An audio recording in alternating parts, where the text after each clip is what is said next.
সানডের দিন মুখে skin care তো সবাই করে, বাট বাড়ির স্কিন কেয়ার সেটাও তো আমাদেরই করতে হবে, তাই না? তাই সানডে লেজি ডে হলো, আমার কাছে মোটেও লেজি ছিল না এই সানডে।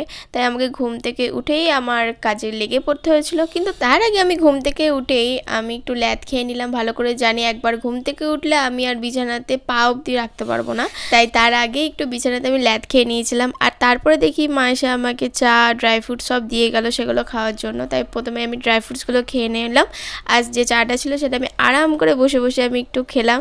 উফ কি শান্তি। আর চলো, এই আমার ঝাড়ু, এই ঝাড়ু নিয়ে আমি আজকে পুরো বাড়ি ঝাঁটাই করে দেবো পুরো।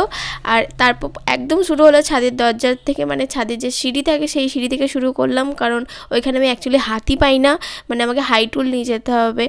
তো এরপর দিন থেকে আমি হাই টুল নিয়ে যাব। আর প্রায় 75% পরিষ্কার করে ফেলেইছি, এখনও 25% আছে। অ্যাকচুয়ালি একতলাটা এখনও বাকি আছে, যেটা আমি করব।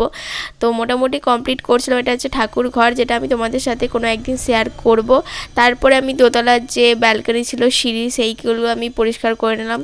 আমার দেখো একবার ন্যাচারাল গ্লো, একদম ওয়ার্কআউটের থেকেও বিশাল কাজ করে। বাড়ির কাজ করে দেখো শুধু, তোমার ওয়ার্কআউটে যা সোয়েট হয় না বাড়ির কাজে তাই সোয়েট হয়।